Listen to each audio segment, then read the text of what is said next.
Hey everybody, in the last segment we talked about the basics of playing Magic. And in this segment we're going to zoom in a little bit and talk about combat. See, most of the time when you win a game of Magic, it's through combat, and combat is all about creatures.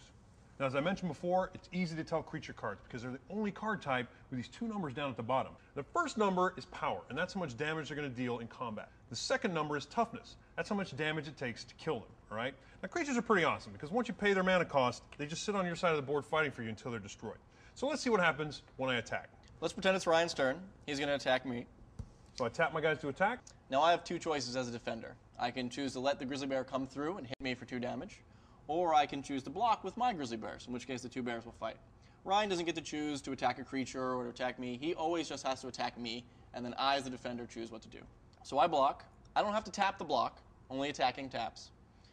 And we look at their power and toughness and compare them. So my grizzly bear does 2 damage to his. He can only take 2. His does 2 to mine. Mine can only take 2. So both grizzly bears are discarded. It's a bear-tastrophe. All right, so let's try it again, though, but this time I've got a different creature, a hill giant. Now, as you can see, hill giant is a lot bigger than the grizzly bear. He's got 3 power and 3 toughness. So let's see what Brandon does when I attack with him. So I go ahead and tap to attack. What do you got? Again, 2 choices. I can take the 3 damage, or I can block with the grizzly bear. I'm going to go ahead and block again. This time they fight, and the hill giant's going to win. Hill giant's going to do 3 to my grizzly bear. It's plenty to kill him. Bear's going to do 2 back to the hill giant. Hill giant has 3 toughness, so he's going to hang around. He's fine. So my grizzly bear dies. Ryan's hill giant sticks around. I'm feeling pretty good about that. Now, one thing you got to remember is you don't have to worry about keeping track of damage on creatures, because at the end of the turn, all the damage on him is going to evaporate. So you don't have to worry about putting beads or counters or writing this stuff down or anything like that. At the end of the turn, he's going to be good as new. You might also be wondering what happened to that extra damage that the hill giant did.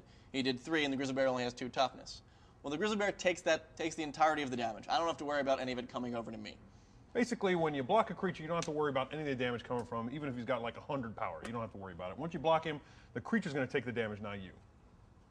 So let's try that scenario again, okay. Only I'm going to be very generous and let him borrow one of my grizzly bears. Why, thank you. And this changes things up a little bit. I look at the table and I kind of see that he's got 2 guys to block with, but I'm going to go ahead and attack anyway and see what happens. So I go ahead and tap to attack with the hill giant.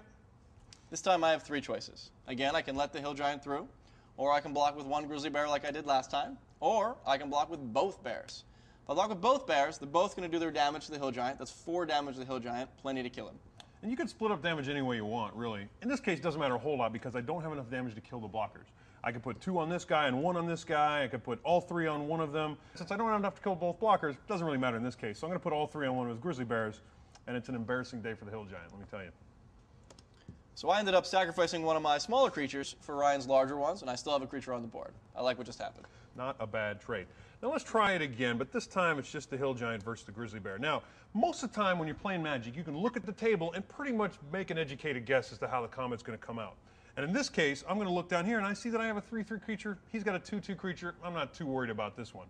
The thing is, though, there's a special type of card called Instants. Now, we talked about these earlier. Instants are cards that you can play anytime. You can play them on your turn or your opponent's turn, all right? And they can kind of mix things up a little bit. So I look at the board in this case, and I'm feeling pretty good. I've got a 3/3, he's got a 2/2. I don't think my hill giant's going to get much opposition in this case, so I'm going to go ahead and attack. I'm also feeling pretty good because I have a trick up my sleeve. I'm going to block with my grizzly bear like I did last time, but this time it's going to go a little better for me. I'm going to play an instant called Giant Growth. This card gives any creature on the board +3/+3. I'm going to use it on my grizzly bear. Makes it him 5/5. Hill giant and the grizzly bear fight. This time the grizzly bear owns him. 5 damage to his 3 is enough to take him way off the board.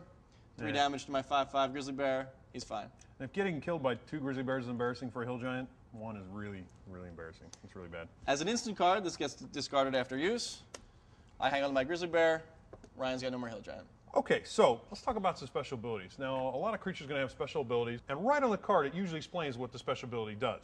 In this case, I've got the Suntail Hawk, and the Suntail Hawk, oddly enough, has a special ability called Flying. And basically, flying is a very simple ability. All it says is he can only be blocked by other creatures with flying, all right? So he's up in the air. If nothing's up in the air with him, he can't be blocked. So let's see what happens when I attack with him. Now, normally when you look at the board and you've got a 1/1 and they've got a 2/2, that's a terrible time to attack, right? But since I've got flying and he doesn't, I'm not too worried about getting blocked. So I go ahead, attack with the Suntail Hawk. Sure. And I have no choices here. I can't block the hawk because my guy doesn't have flying. So Ryan's creature just flies over and deals 1 damage to me. You got pecked in the head. I did. All right. Now, one of the coolest parts of Magic is, well, I mean, every game has rules to it. But Magic, there's a ton of cards that just straight break the rules, and finding and abusing these cards is one of the funnest parts of the game. And I just happen to have a card that does that. I've got the Rootbreaker Worm. Now, as you can see here, this guy is a badass, right? He's got 6 power, 6 toughness, and he's got a special ability called Trample. Now, earlier we mentioned that when you block a creature, you don't have to worry about taking any damage from him whatsoever. Well, this guy breaks that rule. Trample says that if he can kill all his blockers, any excess damage goes straight to the opponent. So let's see what happens when I attack with a Rootbreaker Worm. Yeah, my choices pretty much suck. I can let the worm through, I'll take 6 damage, that's a ton of damage, or I can block with my Grizzly Bears. But if I block with the Grizzly Bears, since the worm has Trample, Grizzly Bear is going to soak up 2, I'm going to take 4, still taking damage. At least the bear soaks up 2 of it, I'll go ahead and do that.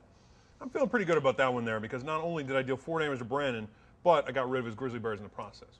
Now there's a ton of other special abilities like First Strike, Shadow, Vigilance, and you can find out about those as you open more booster packs and you start building your own decks. And in fact, the next segment we're going to talk about deck building, so let's check that out. Great.